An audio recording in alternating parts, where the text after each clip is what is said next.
Hello, hello, most esteemed viewers. My name is Jekyllstein Gray, and welcome to my video on the start of my series. Jekyllstein Gray plays the house in Fata Morgana. There we go. That's a mouthful. I've got a kind of weird relationship with this game. How do I put this? So I first found out about this game. I saw it was like gothic and more of a tragedy than a horror piece. And I got super excited. I put it, number one on my, I'm going to turn it down a bit on my end. I put it number one on my Steam wish list. I bought it on the first sale I could, the first time it was on sale. And then I played I beat Chapter 1 and part of Chapter 2. And I never... let's go to the settings while I'm talking. I never really got into it. I wasn't very disappointed. I wasn't mad, I was just disappointed. No, but really, I was never really disappointed. I just... How do I put this? I don't know, I just started playing it and I was just kind of like, meh, it's good, I guess. But I never finished it, and I've always kind of been curious about how it ends. And also, it's been about almost exactly 2 years since I last played this. So let's take a look, esteemed viewers. Then after this, I'm gonna play, probably not a visual novel, but we'll see. So, I have no idea what this company is. Novik Tokli? I don't even know how to pronounce that. And this is coming from someone who's very good at pronunciation of words like Schwabia, because I lived in Germany for a year, as I have said many times. Anyway, so there's a house. I like this kind of, there's a frame story going on here that's kind of, it does feel very, appropriate to the gothic tone, Like, I do love that type of frame narrative. And we're kind of playing a, like, Nick Carraway, Robert Walton type. I'm getting some Nier Automata vibes from this music. That old mansion appears before you. So, yeah, I don't know. There's not much to say right now, because there's a lot of... I did actually get permission from my... the friend I mentioned in the Doki Doki series to read the text he sent me verbatim.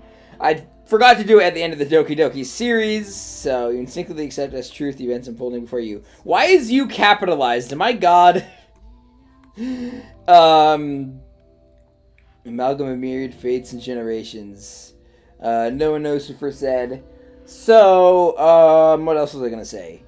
The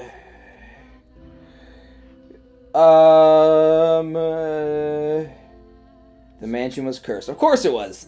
Anyway, Nier Automata vibe. Oh yeah, before that, I actually forgot to say what my friend told me for the Doki Doki series. So I'll probably read it at some point during this series if I can remember. When things are kind of more, when that's not the intro, damn, is that the Angel of Death or something? I'm sure at some point I'm going to be talking about the Satan in this. I don't know why, but it just kind of gives me that vibe that there's going to be at some point where they're going to say Satan, and I'm going to be like, hey, it's probably the Satan, and I'll explain the differences between them. I'm pretty sure I've talked about that elsewhere in other videos. Hey.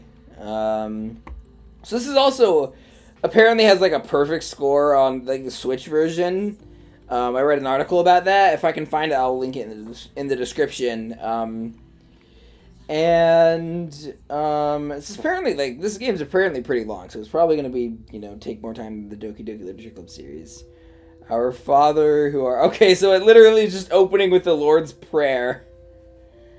The kingdom come, they will be done. Oh, never mind. So we started with the beginning of the Lord's Prayer. Have mercy on me and cast their souls into eternal damnation. Yeah, unfortunately, a lot of Christians think that way, even though there's very little biblical support for the idea of hell or eternal torture. There's like one parable, but it's like kind of obviously a parable, and most of the other instances of mentioning fire is like death, you know. Just go watch Renegade Cuts. I might put this in the description below too, although I'm not sure. Yeah, if it's not down there, just go type Renegade Cut Left Behind. I was looking down upon a corpse, my own corpse. I was afflicted with great despair at the sight of it. Whoa. Oh, okay, I forgot it about the scroll wheel stuff. So my soul crumbled, and I was wholly extinguished. Indeed, I did once lose everything. However, I was afraid of into darkness everlasting. I heard a voice calling out to me, and so I vowed once more that no matter how long it may take, how great the obstacles that stand in my way, or what form you may assume, I shall come back for you. Who is he talking to? You know, at first I just assumed the U, the capitalized, was like I must return to that house. At first I assumed, can I turn down a bit more? At first I assumed, I can barely hear myself talk with these headphones in. At first I assumed that the capitalization of U was just like, I don't remember much of this intro. Again, it's been 2 years since I played this. But like during this recording, I assumed the capitalized U was, just like a translation error or an accident, but it seemed, considering all the other religious imagery and the fact that, the translation is very, consistently capitalized and all that, I'm starting to think, no, this is deliberate. What did that say? Oh, with each new breath, feeling gradually return to your fingers. You could hear the pattering of rain from somewhere. Oh no, I was a dirty capitalist. The sound of a crackling fire. All right. When you came to, you were rocking back and forth in a rocking chair. The room was dimly lit. Aside from the flickering of the fireplace, there was no other illumination. Now I'm thinking of, what is it? I'll Follow You Into the Dark, the Death Cab for Cutie song. Heaven, because of the, illumination. Illuminate the nose on their vacancy signs. It was as though the whole mansion had been developed in darkness. Oh, splendid! You have finally awoken. Someone called out to you. You tried to search the room, but that turned out to be unnecessary. The source of the voice was crouching beside the chair, looking up at you with emerald eyes. I don't know. There's a part of me that's like really hesitant to say master. Like even if I'm just reading for a character. Good morning. Hey, what is the matter? Are you still waking up? You seem rather drowsy. Come now, you must gather yourself. Though I am glad to hear your voice. I have simply been waiting so long for this moment. Tending to the mansion all by my lonesome, ensuring it was ready for your return. Why isn't you capitalized here? That's interesting. Whenever that time may be. When I caught sight of you through the window, my heart fluttered.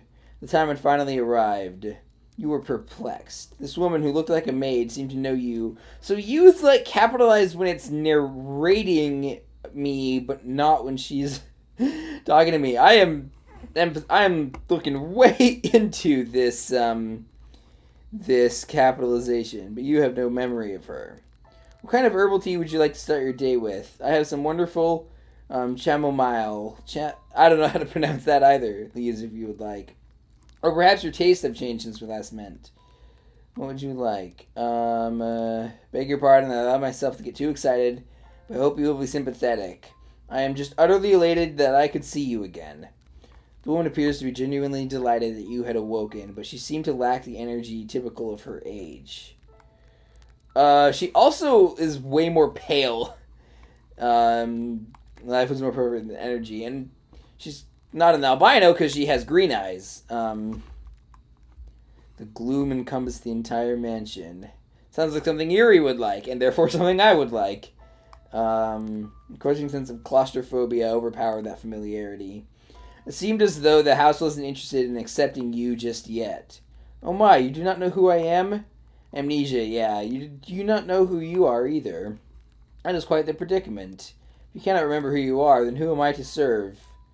Do what thou wilt. There, that's how you can serve me.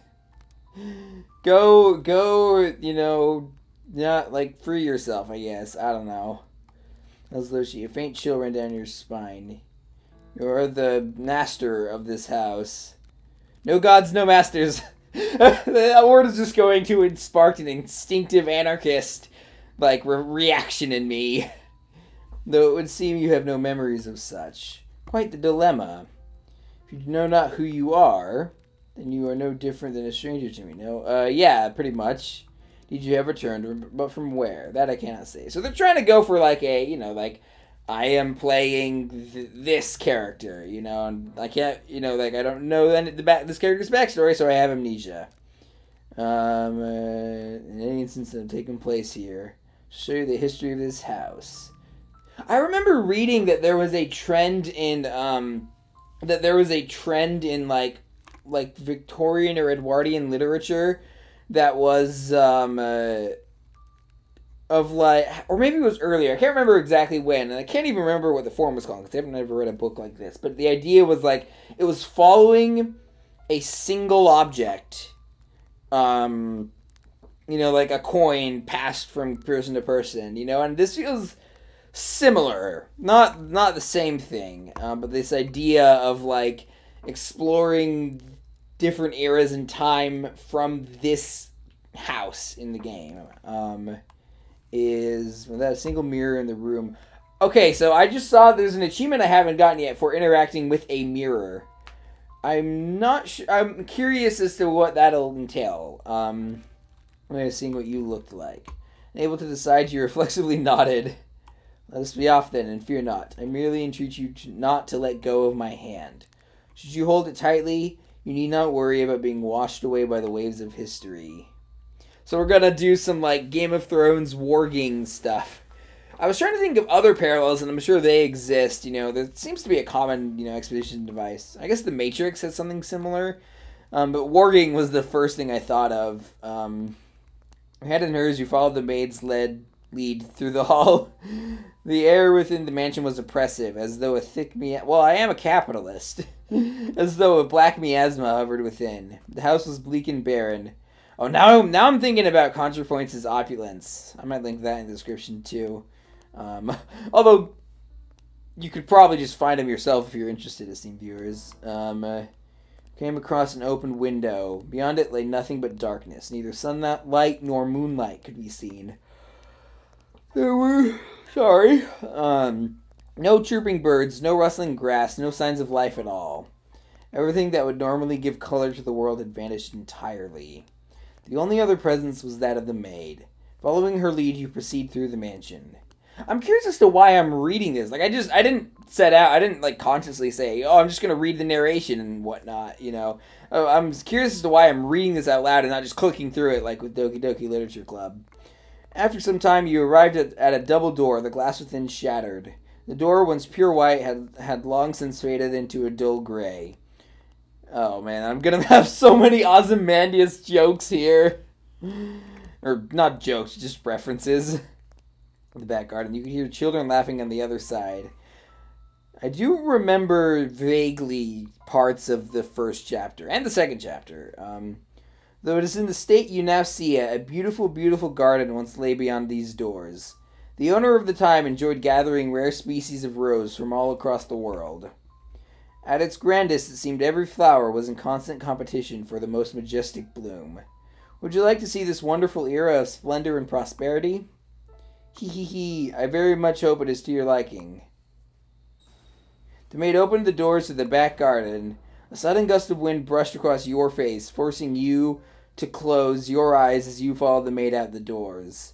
I also think it's interesting how maid is capitalized, it's a proper noun. When you next opened your eyes, the world was no longer blanketed in shadows. It was something else. We'll see. It's not going to be all bright and colorful before the fall. First door.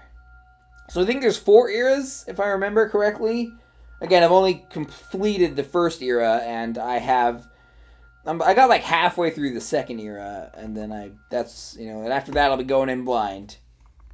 Move the cursor to the bottom right corner of the screen to display the in-game menu. Yeah, I've already accidentally noticed that. I think I will. Well, here we go. I'll save right now. So this is my last save was October 29th, so a little under 2 years ago. Yes, I will save Rose Manor in slot 6. The mansion had an alluring air of beauty about it in that era. It was almost like something out of a fairy tale. This period of history could perhaps be described as a symphony of destruction, as cumbersome principles of old came crashing down, freed from the day-to-day oppression of these antiquated precepts. What? 1603? What era are you talking about? Anyway, the people seem to hark back. I guess it's supposed to be like the Renaissance or something. The people seem to hark back to the more poetic, expressive days of old.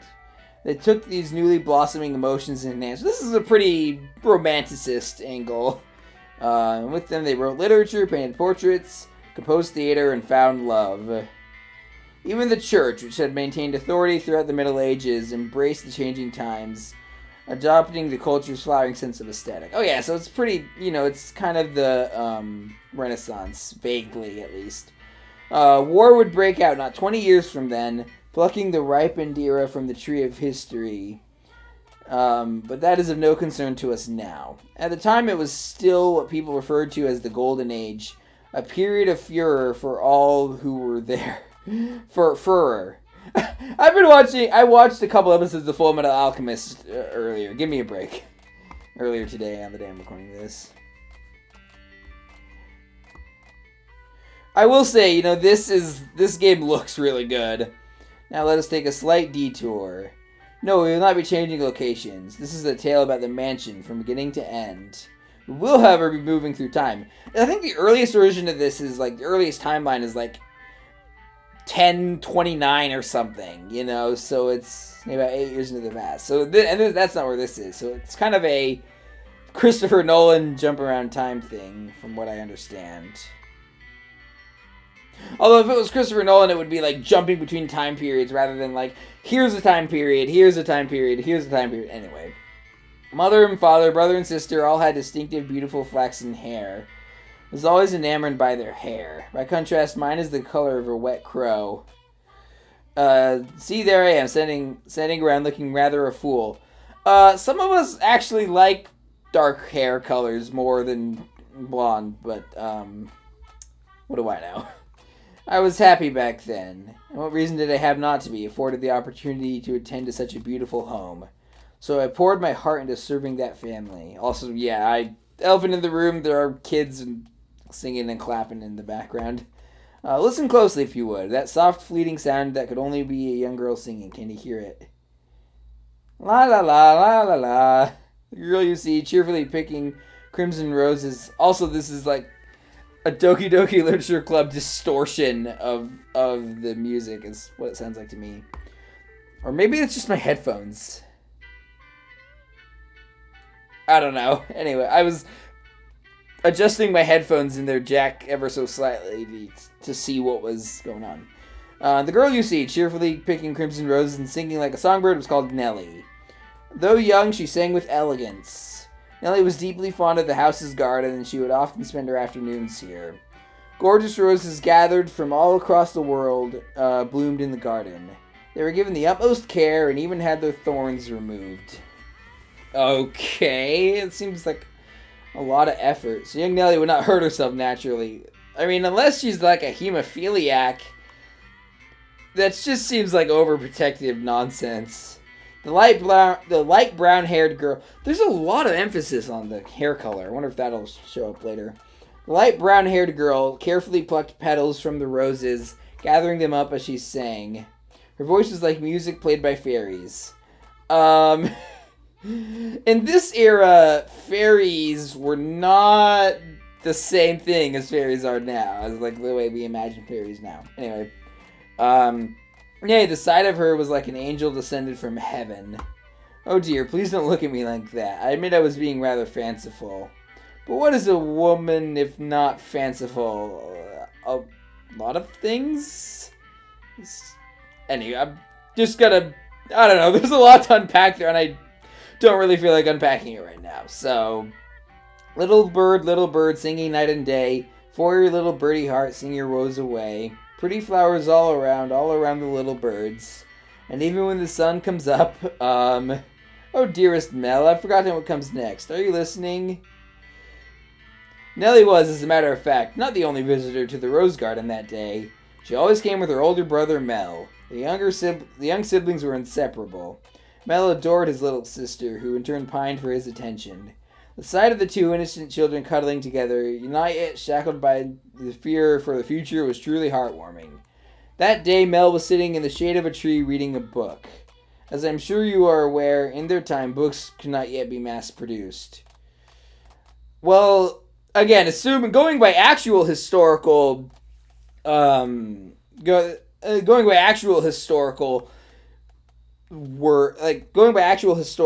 history, assuming this isn't like an alternate history thing, which it very well could be, the Gutenberg Press started in 1453. So while books were certainly more expensive than they are today, they were not like, didn't have to be painstakingly copied by hand anymore. What he was reading had been copied by a scribe. So that's, again, either, a historical, not, like, is it an anachronism? Maybe? I don't know. But I guess, yeah, it probably would be considered an anachronism. But it's certainly not historically accurate. Again, not a big deal. And two, could be an alternate history. I just felt like pointing it out. I presume he had borrowed it from the church. The book, having passed through many hands over many years, was visibly worn, but I suppose that just speaks to its importance. I think they said something about that, yeah, in the last Doki Doki Literature Club video. It was, in fact, a Latin grammar textbook he was reading. Mel was a clever boy. He had attended church from a very young age, where a priest would instruct him in Latin grammar. So at that time, I believe he was capable of reading even advanced texts. Oh, dearest Mel, please. The young girl approached her brother, who was consumed by the text. In her hands, she carried a large pile of rose petals. Though his sister's shadow overlapped with the trees, the boy still did not notice. So Nellie puffed her cheeks, thrust out her... He was probably deliberately not noticing. So Nellie puffed her cheeks, thrust out her slender arms, and let the petals fall. Ah! That was a weird voice crack, but also weirdly appropriate, considering this guy's like prepubescent. Look, your head is covered in roses, Mel. Oh, Nellie, you got petals on the book. This isn't mine. I can't afford to let it get dirty. Since when did petals get a book dirty? It's your fault, dearest Mel. I tried to get your attention. Besides, flowers won't get a book dirty. I must raise the white flag. When did my little lady find herself such sharp wit? Oh, waiting for you, dearest Mel. I waited, and you didn't so much as glance at me.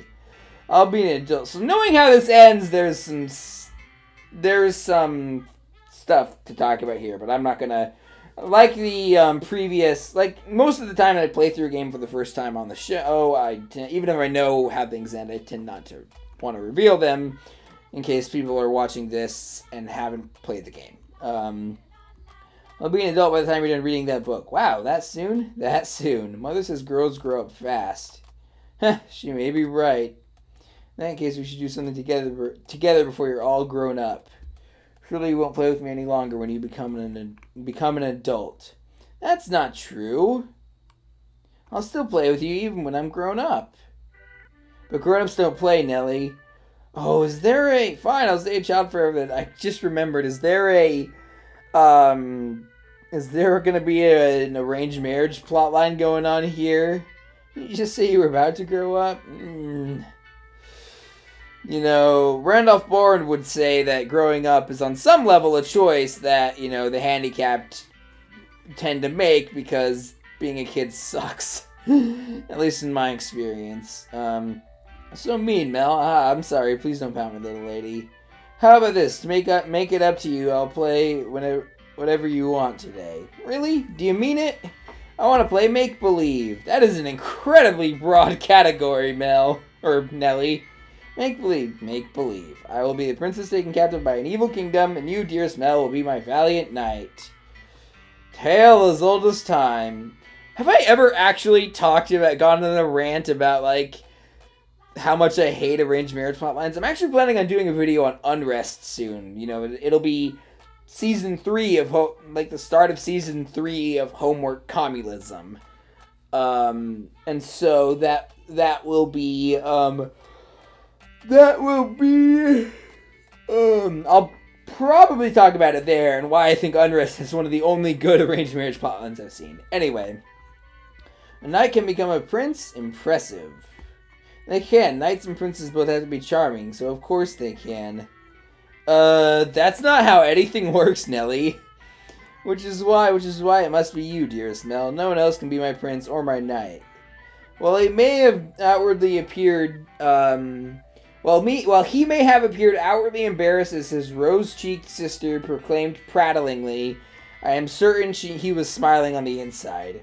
After a few moments, he meekly knelt, bringing himself to eye level with Nelly and gently stroking her soft hair. Okay, this is reminding me of something that,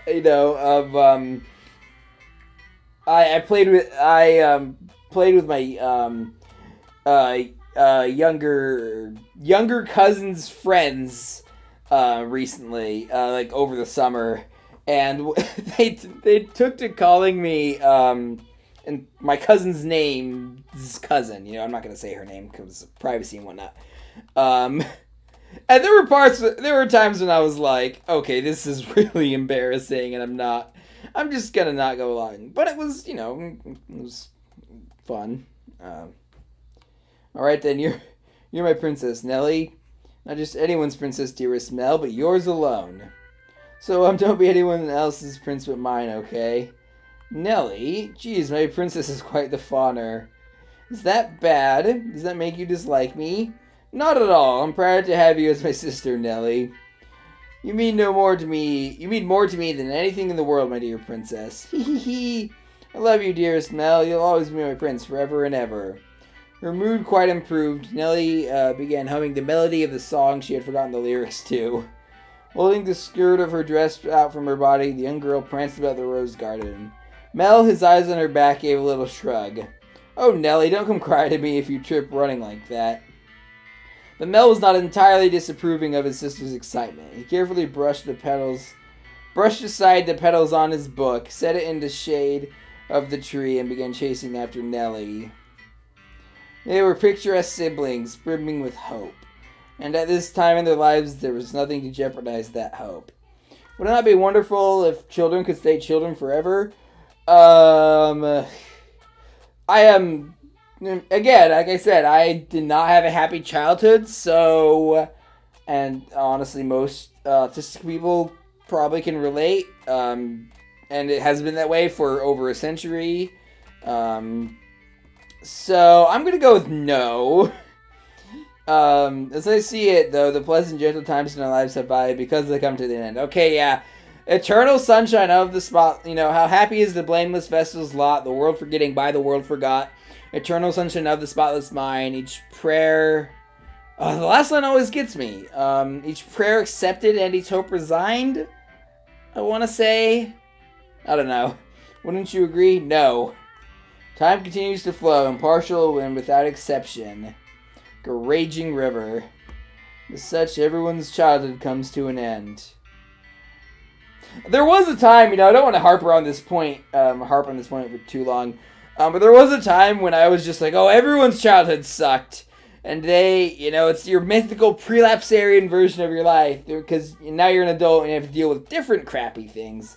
And now, with that has made this time also hold the same speed for each individual. And what is time? The perception of time certainly doesn't flow for each individual. But anyway, going back to what I was talking about earlier,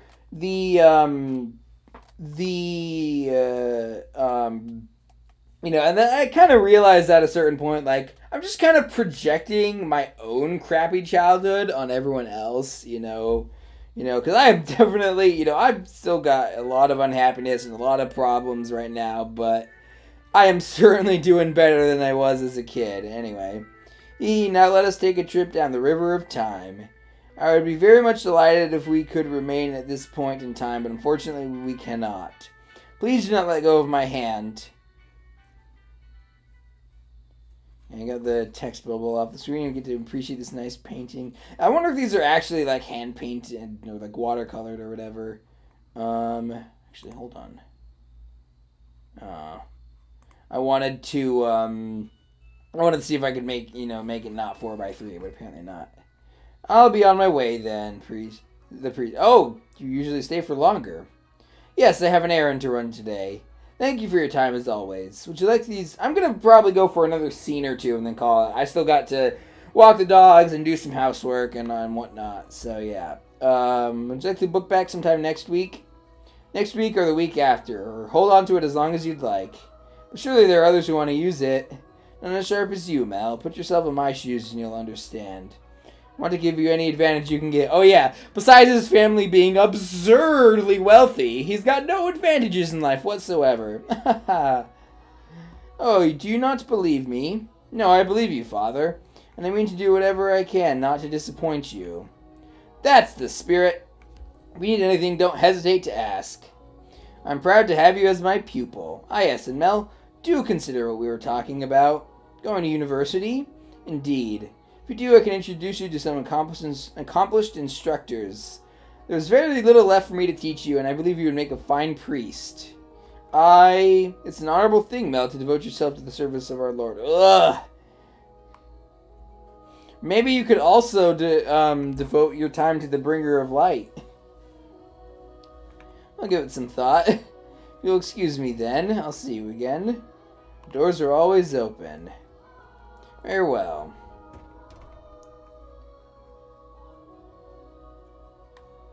Whether it's in the service of God or the service of the church, it is an honorable profession. But theology... I would also argue there is a big difference between in the service of God and in the service of the church. Then again, I'm an atheist, so what do I know? I wouldn't mind attending university, but I'm not sure. I guess this is from an era when universities and, like seminary schools, were much more intertwined. I'd kind of like to do something different, something more befitting of the times. As for what, though, I'm stumped.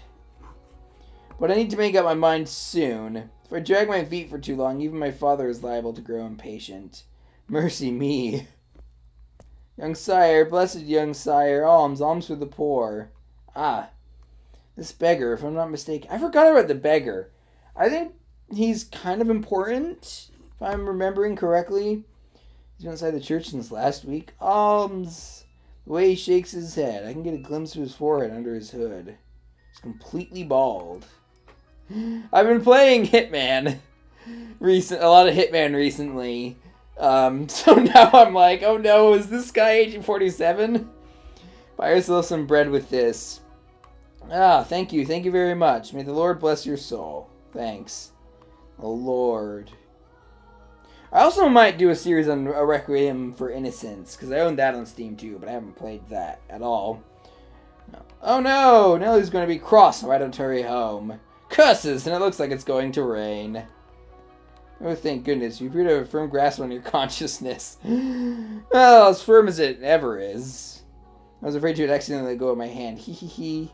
Now, this is the period of time I truly wish to show you. The boy reading in the rose garden was now a fine young man. So there's, like, different narrators here. There's, like, the kind of omniscient narrator, the one who capitalizes you. And then there's the maid, who does most of the narration, who doesn't capitalize you. Nonetheless, he still bore the same gentle eyes as before, and he would from time to time show remnants of the innocent young boy. He was, in his own mind, still making the transition into adulthood, I suspect. Mel frequently visited the church, on Sundays to participate in Mass, of course. Sorry. But more often to be tutored by the priest. In addition, he also attended a private school run by an eminent marquis. Though it was not a school where students had desks and sat in rows, they studied at the marquis's estate.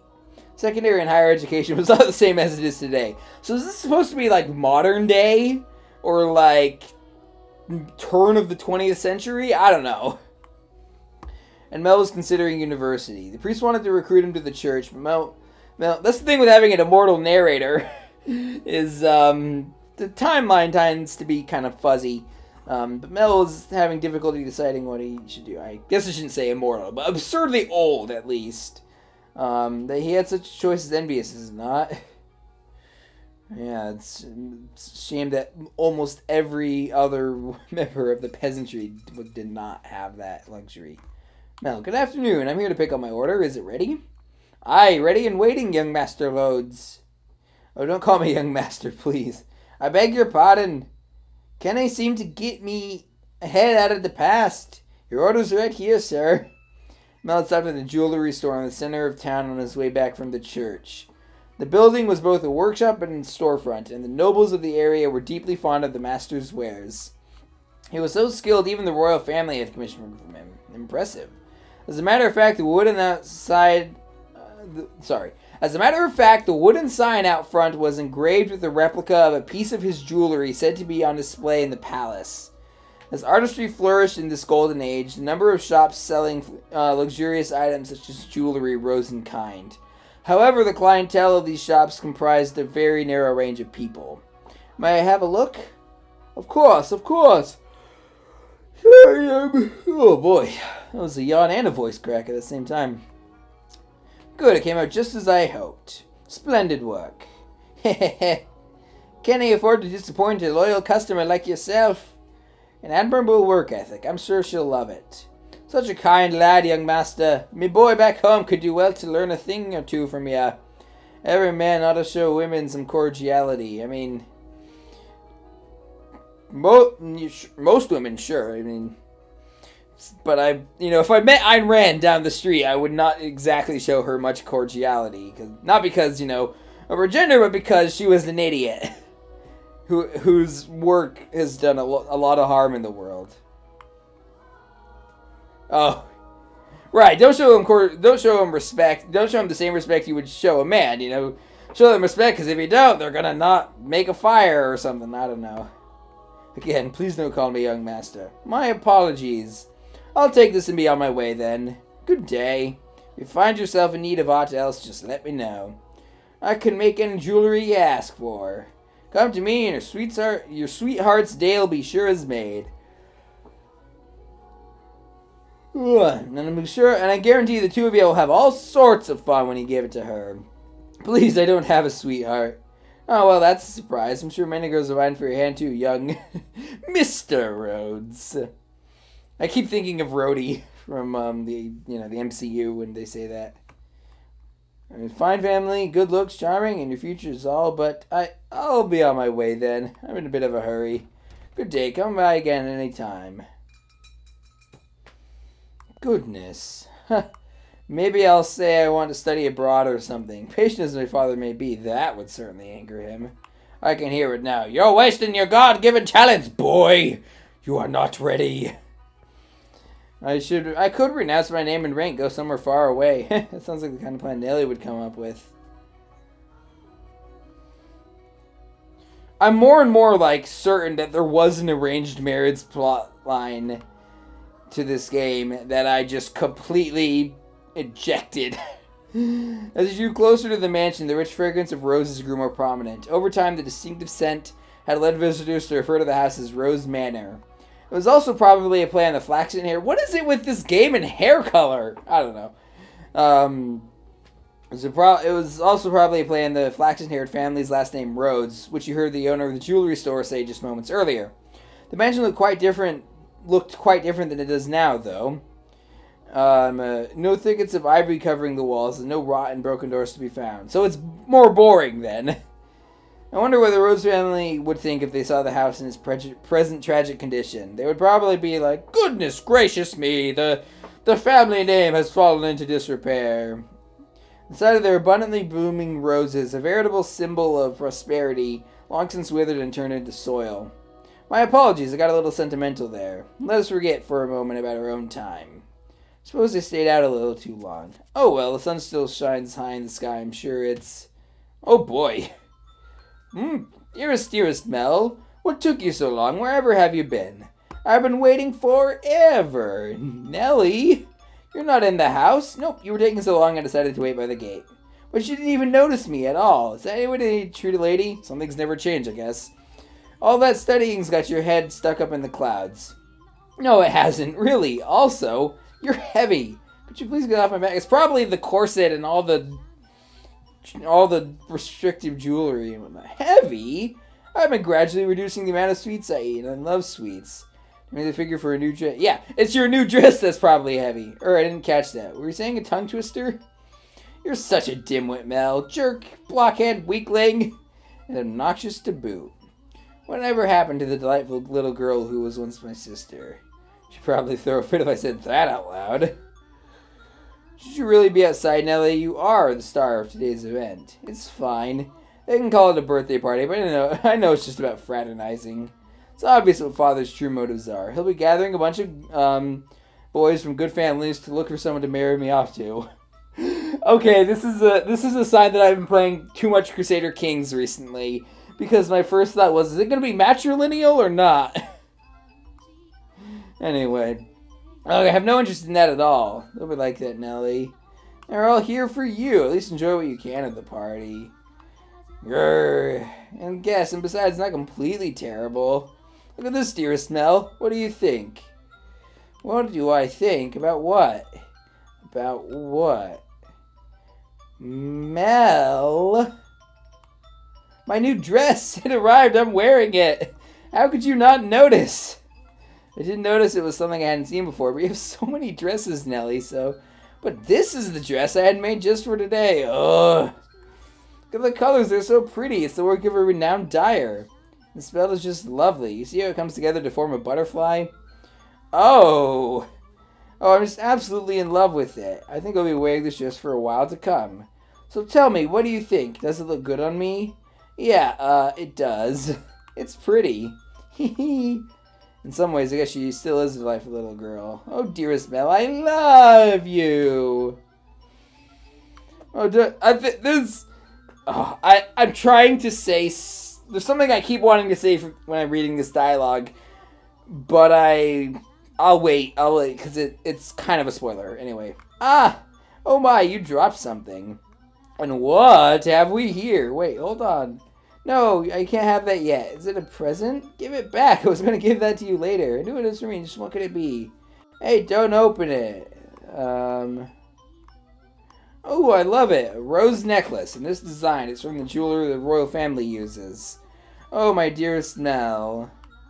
You had this made just for me. Oh, jeez. Defeats the purpose if you open it before the party. Does it, though? Does it really?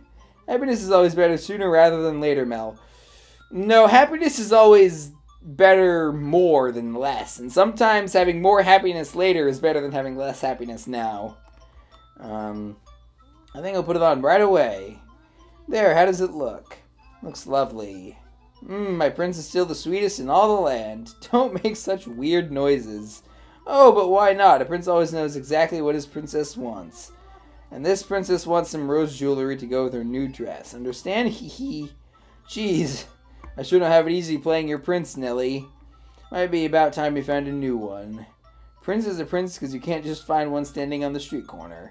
If you want to retire, dearest Mel, you're going to have to wait another 10 years. That's a long time. Or you can find yourself a new princess. I'm not so, You're about as romantic as a rock, dearest Mel. Yeah, there's a reason I'm relating to Mel. But worry not, your adorable sister will always be your princess. What more could you want? Are you really allowed to be the judge of that? I mean, more to you than any other girl in the world, do I not? And that makes me your perfect princess. Hey, what was with that laughing it'll all be over soon laugh? Okay, that's I love that phrase. I'm gonna start using that. Laughing it'll all be over soon laugh. You're always telling me I mean more than anyone to you. Yes, you do. More than anyone in the world, my beloved baby sister. Hee hee hee. I'll take good care of the necklace. Thank you, my dearest Mel. Well, if you're happy with it, then so am I. You're very welcome. As much as I relate to Mel, this relationship with his sister is not something I relate to, and that's probably a good thing. We'll get into that later. Now back into the house with you. Can't have a party without the guest of honor. You know if anyone is here yet? Nope. I imagine they'll be here soon, though. Alright. I think that's actually where I'll call it for today.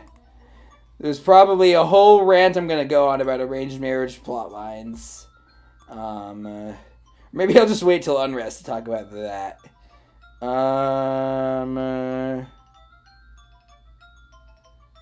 So, let's see. Config. We're going to go back to the title. Alrighty. That will be all for today, esteemed viewers. Thank you for watching. If you liked the video, give it a like. If you have something to say, let me know in the comments. Twitter, Letterboxd, and Nexus.gg links in the description down below. Subscribe and ring the bell if you want to be notified of future videos. And all the other stuff that I might have forgotten, but you know because you've probably watched a YouTube video before and heard someone say this. Anyway, that'll be all for today, esteemed viewers. Thank you for watching. And I'll see you in another video. Having weird... Anyway, I'll see you in another video. Goodbye!